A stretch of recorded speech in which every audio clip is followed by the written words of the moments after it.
사사기 4장 11절에서 24절까지의 말씀, 저와 여러분이 교독하시고 마지막 24절은 같이 읽도록 하겠습니다. 사사기 4장 11절에서 24절까지의 말씀입니다. 모세의 장인 호밥의 자손 중 겐 사람 헤벨이 떠나 게데스에 가까운 사하나님 상수리 나무 곁에 이르러 장막을 쳤더라.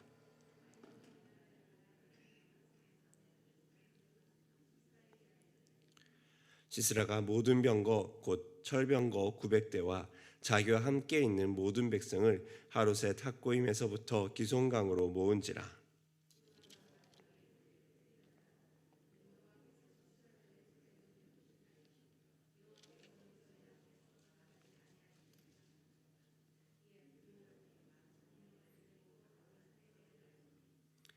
여호와께서 바락 앞에서 시스라와 그의 모든 병거와 그의 온 군대를 칼날로 혼란에 빠지게 하심에 시스라가 병거에서 내려 걸어서 도망한지라.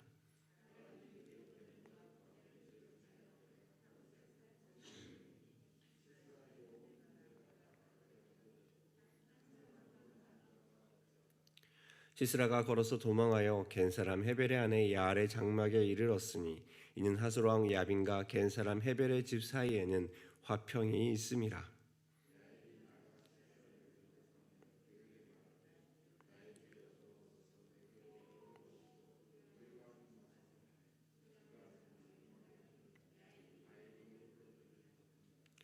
시스라가 그에게 말하되 청하노니 내게 물을 조금 마시게 하라. 내가 목이 마르다 하매 우유 부대를 열어 그에게 마시게 하고 그를 덮으니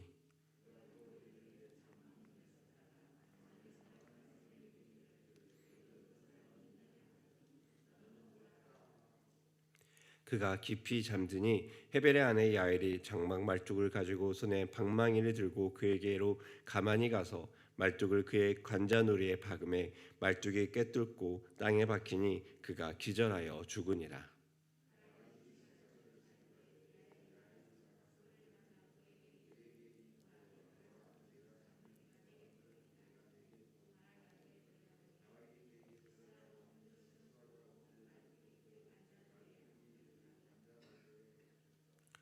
이와 같이 이날에 하나님이 가나안 왕 야빈을 이스라엘 자손 앞에 굴복하게 하신지라. 이스라엘 자손의 손이 가나안 왕 야빈을 점점 더 눌러서 마침내 가나안 왕 야빈을 진멸하였더라. 아멘. 또 이 새벽에 하나님 앞에 나오신 여러분들 축복합니다. 마커스 월십 팀이라는 그 찬양팀이 있습니다. 그 찬양팀이 한 노래 중에 주만 의지해라는 곡이 있습니다. 여러분들도 한 번씩 들어보셨을 것 같은데요. 가사는 이렇습니다. 의지했던 모든 것 변해가고 억울한 마음은 커져가네. 부끄럼 없이 살고 싶은 마음 주님 아시네. 주어진 내 삶이 작게만 보여도 선하신 주 나를 이끄신 보네. 주님을 바라보는 주님만 따르네. 날 선택하신 주만 의지해. 보이는 상황에 무너질지라도 예수 능력이 나를 붙드네. 보이지 않아도 주님만 따르네. 내 평생 주님을 노래하리라. 이 가사를 보며 여러분은 어떤 생각을 하게 됩니까? 이 찬양 속에서 하나님을 의지하는 자의 모습이 나옵니다. 때로는 삶에, 때로는 억울한 마음이 커져갈지라도 하나님을 바라보며 보이지 않는 하나님을 따라가겠다는 평생의 고백이 나옵니다. 삶의 현실에 발버둥치고 그럼에도 무너지는 상황 속에서 예수님을 의지하는 것, 그것이 주만 따르는 삶이 아닐까 싶습니다. 그런 의미에서 오늘의 말씀은 우리에게 묻는 것 같습니다. 우리는 무엇을 의지하고 무엇을 따라가고 있는지 말입니다. 사사기를 간통하는 주제가 있습니다. 여러분도 잘 아시는 것처럼 자기 소견에 옳은 대로 행한다는 것입니다. 그런 면에서 사사 드보라는 조금 특이합니다. 기존의 사사들이 종교적인 권력과 군사적인 권력을 같이 갖고 있었습니다. 이른바 신정 정치에 가깝습니다. 그래서 기존의 사사들이 하나님의 음성을 직접 듣고 직접 군사로 나아가 하나님을 대적하는 무리와 싸움을 싸웠던 것입니다. 그런데 드보라는 조금 특이하죠. 그녀는 하나님의 음성을 듣고 앞서 나아가지만 군대 장관처럼 싸우는 사람으로서 바락을 앞세웁니다. 여자 사사라는 것도 조금 특이하지만 드보라의 명에 따라서 바락이 앞서 나가는 것도 조금은 특이할 수 있습니다. 그런 드보라가 하나님의 음성을 듣고 군대를 소집합니다. 그리고 이제 나아가 싸워야 될 때 바락은 어제 본문 8절에서 이렇게 고백을 했었습니다. 바락이 그에게 이르되 만일 당신이 나와 함께 가면 내가 가려니와 만일 당신이 나와 함께 가지 아니하면 나도 가지 아니하겠노라 하니. 바락의 이 의도는 무엇이었을까요? 바락은 중요한 싸움을 앞두고 이 드보라가 함께 가는지 안 가는지를 묻습니다. 고대 근동의 싸움은 우리가 아는 것처럼 사람의 싸움이 아닌 신들의 싸움으로 인식하고 있었습니다. 누구의 신이 더 큰가? 그렇게 싸움에 앞서 신의 계시가 필요했고 또 그 계시에 따라서 제사장을 앞세운 싸움이 많았습니다. 그렇게 자신들의 섬기는 신이 하나님의 골짜기의 신인지 산의 신인지 강의 신인지에 따라 그 승리 여부가 판별되었습니다. 이에 반해서 이스라엘 싸움은 명확했습니다. 무엇입니까? 하나님을 의지하는 싸움입니다. 여호수아가 그 많은 전투에서 승리할 수 있던 비결은 무엇이었습니까? 그 견고하던 여리고 성읍을 무너뜨릴 수 있던 그 비결은 무엇이었습니까? 아니, 노예였던 이스라엘이 애굽을 깨치고 나와 누를 수 있던 비결은 무엇이었습니까? 바로 그 하나님을 의지하였던 것입니다. 그런데 오늘 바락이 가지고 있는 마음은 조금 다른 것 같습니다. 그에게 있어 중요한 것 한 가지, 그 질문 속에 중요한 것은 무엇입니까? 바로 드보라가 함께 가느냐 가지 않느냐. 그것이 바로 이 사람에게는 중요합니다. 어떻게 보면 바락에게 있어서 드보라가 중요한 사람일 수 있습니다. 왜냐하면 그녀가 하나님의 음성을 듣고 그 음성에 따라서 어떻게 전략을 짜야 되는지 고민할 수도 있기 때문입니다. 그렇게 신속하게 하나님의 음성을 듣고 또 그 음성에 따라 변화무쌍한 전략을 실천하기 위해서는 드보라가 필요했는지 모릅니다. 하지만 드보라는 이미 그 싸움 전에 승리를 선언했습니다. 가정에서 어떠한 도전과 어떠한 어려움이 있든지 상관없이 이미 하나님을 의지할 때 최후 승리는 다가왔다. 그렇게 이미 드보라는 선포했던 것이죠. 그런데 그것을 바락이 온전히 다 믿기에는 믿음이 부족했던 것 같습니다. 그 말은 무엇입니까? 바락이 믿은 것은 하나님을 믿은 것일까요? 아니면 하나님의 음성을 듣던 드보라를 믿었던 것일까요? 그에게 이 싸움은 어떤 싸움일까요? 하나님을 믿는 믿음의 싸움일까요? 아니면 하나님의 음성을 듣는 드보라를 따라가는 싸움일까요?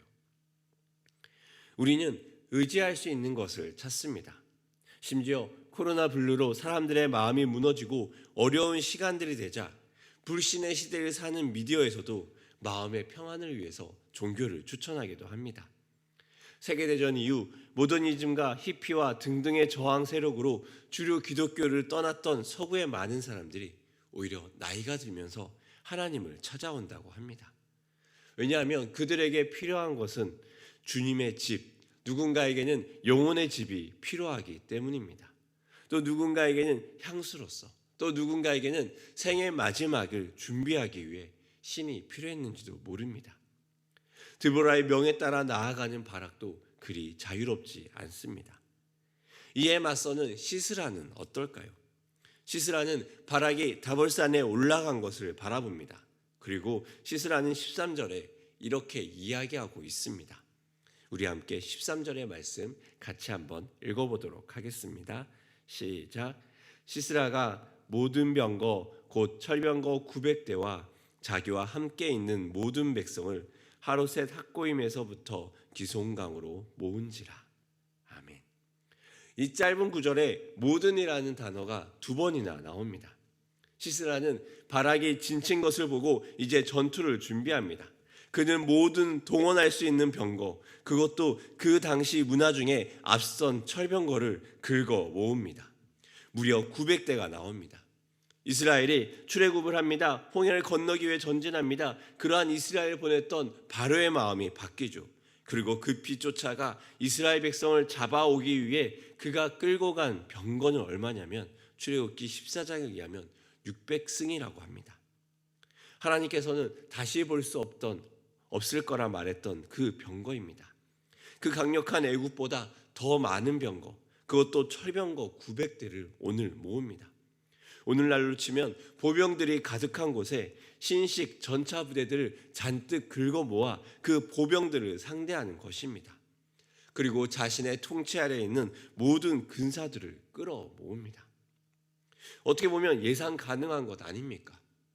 왜냐하면 세상 사람들은 힘을 의지하기 때문입니다. 야빈왕이 무엇을 의지하겠습니까? 철병거 900대는 어찌 보면 상징적인 것입니다.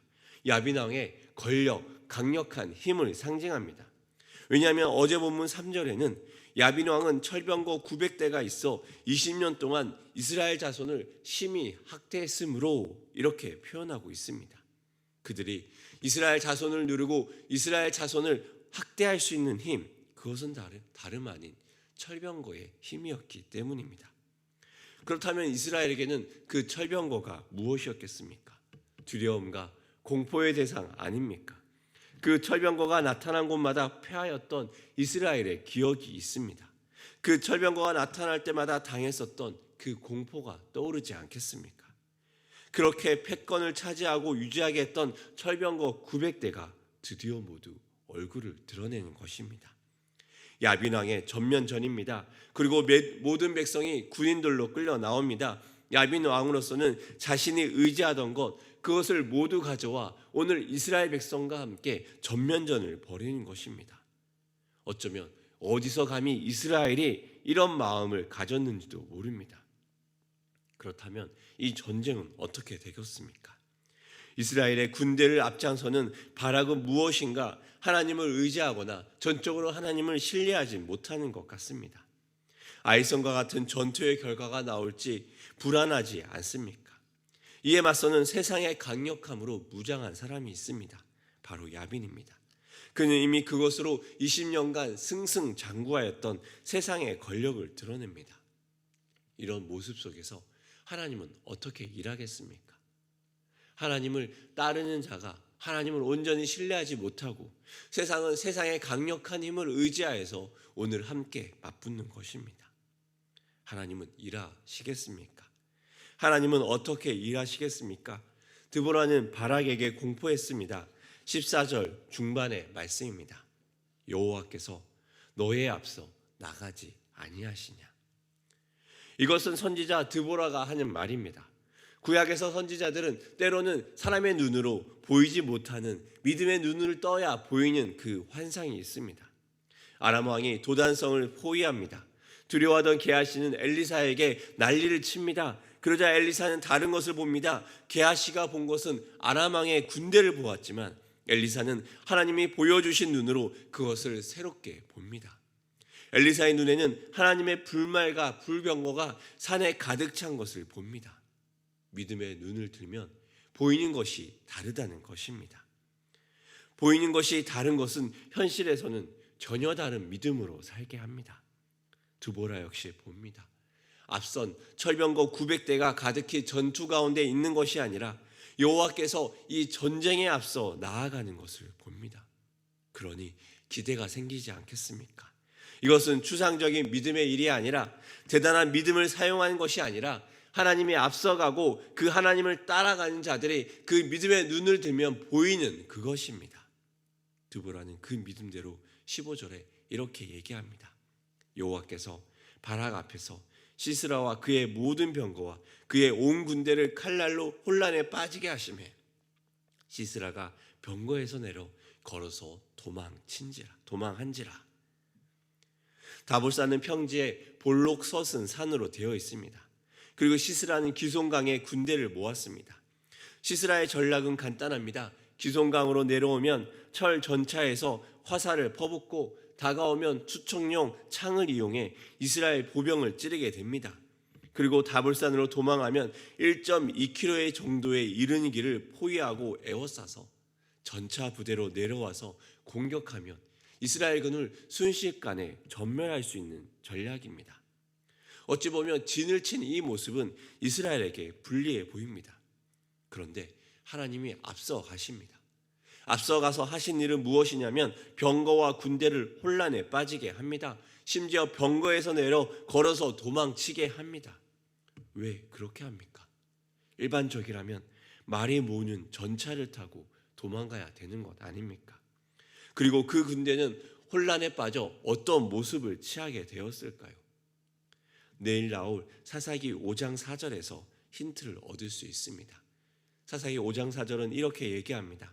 여호와여, 주께서 세일에서부터 나오시고 에돔 들에서부터 진행하실 때 땅이 진동하고 하늘이 물을 내리고 구름도 물을 내렸나이다. 학자들은 이 부분에서 여호와가 어떻게 앞서 싸웠는지 힌트를 얻습니다.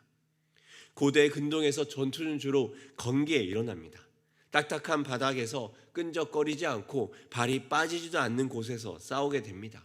특히나 전차가 있는 부대라면 날씨가 더욱더 중요하지 않겠습니까? 그런데 기손강이라는 물이 있는 곳 옆에서 더욱더 그렇습니다. 하나님은 게다가 그곳에 비를 뿌리셨습니다. 비가 내리면 바닥이 어떻게 됩니까? 질퍽해집니다. 우리 예전에 인도네시아 선교 영상에서 윤영효 선교사님이 보여주신 영상이 있지 않습니까? 아낙달람으로 들어가는 그 좁은 시골길에 비가 와서 땅이 질퍽해졌을 때 그 큰 마력을 자랑하는 사륜구룡 차량이 진흙에 빠져서 옴짝달싹 못했던 것을 우리는 기억하실 것입니다. 그 강력한 마력을 가진 사륜구동차도 그러할진데 만약 말이 모는 철병거가 그러한 진흙에 빠졌다면 어떻게 되겠습니까? 말은 앞에서 낑낑거립니다. 그럴수록 전차는 더욱더 진흙에 빠져갑니다. 전차 주변으로 이스라엘 군이 몰려듭니다. 그럴 때는 방법이 없지 않겠습니까? 36개 주랭랑을 치거나 전차에서 비참한 죽음을 맞이하는 것입니다. 이것이 혼란이 아니겠습니까? 이것을 누가 만든 것입니까? 그들이 그토록 믿던 그 전차가 오히려 자신을 옥죄는 무기가 됩니다. 그들이 그토록 자랑했던 그 전차가 자신을 멸망의 길로 이끄는 지름길이 됩니다. 그 자랑하고 그 믿던 전차를 버리고 시스라는 병거에서 내려 빈손으로 도망칠 수밖에 없습니다. 비가 누가 내리게 한 것입니까? 여기에서 바라게 한 것은 무엇입니까? 하나님은 앞서서 가셨고 하나님은 앞서서 싸우셨습니다. 이스라엘이 한 것은 하나님이 무력화시킨 그 전차들을 둘러싸고 농성한 것밖에 없지 않습니까? 하나님은 그 전투에서 하나님의 손을 통해 일을 하십니다. 그리고 이것으로 끝이 아닙니다. 시스라는 도망을 칩니다. 그곳에 갠 사람 헤벨이 살고 있는 장막으로 옵니다. 성경의 기자는 이것을 위해 오늘 본문 11절에 자세하게 모세의 장인 호밥의 자손 중 헤벨이 어디에서 어디로 움직였는지를 굳이 설명합니다. 그리고 마침 기적적으로 목숨을 피하기 위해 도망간 그곳에서 시스라는 하평이 있는 헤벨의 집을 발견한 것입니다. 아마 시스라는 생각할지 모릅니다. 우리와 하평이 있는 그 헤벨의 집을 발견함으로 피할 길을 주셨다. 만약 그곳에서 이스라엘 자손들을 만났다면 그의 목숨은 더욱더 위협하지 않겠습니까? 시스라는 안심했을지 모릅니다. 어쩌면 그는 생각했을지 모릅니다. 하나님의 손이 짧구나. 그런데 여기에도 하나님의 손은 일합니다. 겐 족속이 목의 사회인지는 정확히 알 수 없습니다. 하지만 모세의 장인을 시작으로 해서 본문에 말하지 않은 헤벨을 강조하는 것을 보면 어쩌면 부계를 중심으로 진행된 족속일지도 모릅니다. 그런데 마침 헤벨이 집에 없습니다. 시스라도 야엘을 잘 알기에 안심하며 야엘의 집에 들어갑니다. 야엘이 말하지 않습니까? 주여. 이 표현을 보면 시스라와 헤벨의 족속이 얼마나 깊은 화평의 관계를 맺었는지 알 수 있습니다. 시스라는 마치 시종을 대하듯 또 어떤 신학자는 마치 시스라가 어머니를 대하듯 야엘을 대한다고 합니다. 심지어 야엘이 이불로 시스라를 덮어주고 목이 마르다고 마실 것을 가져다 주기도 합니다. 정말 따뜻한 어머니의 손길 같지 않습니까? 그리고 그 따뜻한 어머니의 손길 같던 야엘의 손이 곧 근육이 울퉁불퉁한 남자의 손으로 바뀝니다. 여기에 야엘의 믿음과 세심함이 있습니다. 물을 달라고 하는 시스라에게 우유를 줍니다. 왜 그렇습니까? 우유는 목이 마른 것을 해결하지 않습니다. 하지만 자기 전 우유 한 잔은 더 깊은 잠을 잘 수 있도록 돕습니다. 전쟁의 긴장과 목숨이 오고 갔던 상황에서 이불을 잘 덮고 누워 안심하고 잠이 듭니다. 만약 여기에 야엘이 아니라 헤벨이 있었더라면 어떠했을까요? 만약 집안에 가장이 있었다면 아마 그는 쉽게 움직이지 못했을 것입니다. 왜냐하면 남자라면 다른 족속과의 외교적인 문제에 특별하게 어려움을 만들고 싶어 하지 않았을 것입니다. 또 전쟁의 상황이 어떻게 진행되고 있는지 명확히 알지 못하기 때문에 두려워하며 조심스럽게 행동했을지도 모릅니다. 그런데 야엘은 움직입니다. 족속 간에 평화의 협정과 평화의 관계가 있지만 그럼에도 불구하고 그는 하나님이 주신 마음으로 나아갑니다. 우유를 따르던 그 손이 말뚝을 가져옵니다.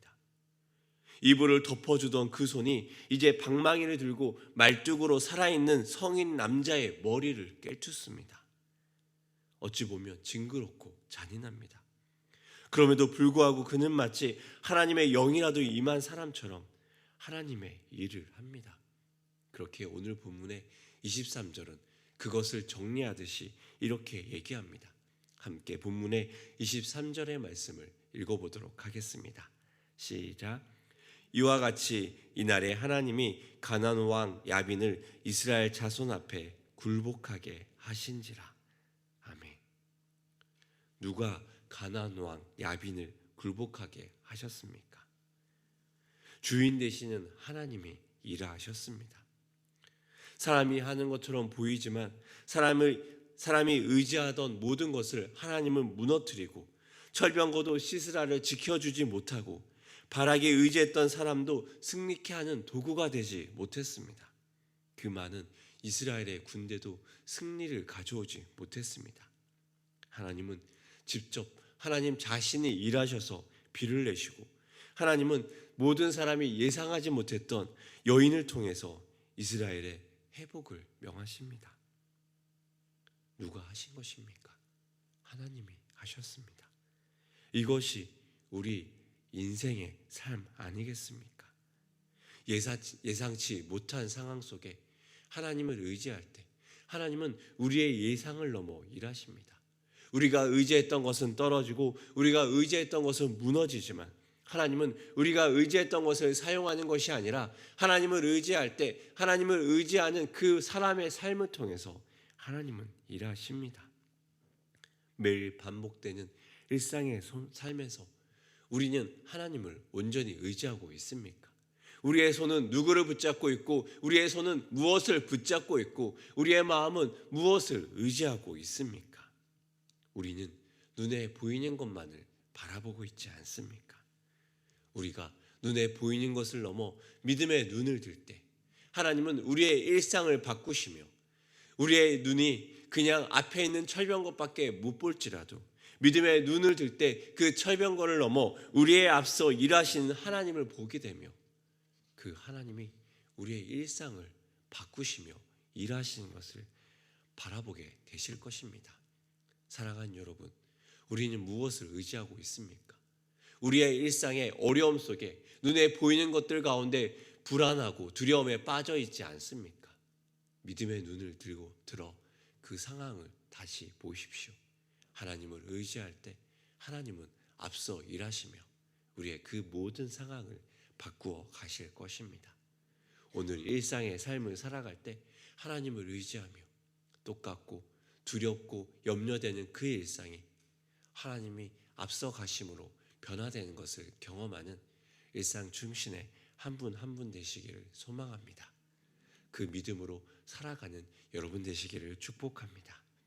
함께 기도하시겠습니다. 하나님 아버지, 우리는 무엇을 의지하며 살아가고 있습니까? 하나님, 철병거를 의지하며 살아가는 세상 사람 속에서 우리 역시 철병거를 준비하고 있지 않습니까? 절병거에 앞선 두려움으로 불안과 염려로 우리가 사람을 의지하고 우리의 손에 붙든 것을 의지하며 나아가고 있지는 않습니까? 두렵고 힘든 상황일수록 우리가 더욱더 하나님을 의지하기 원합니다.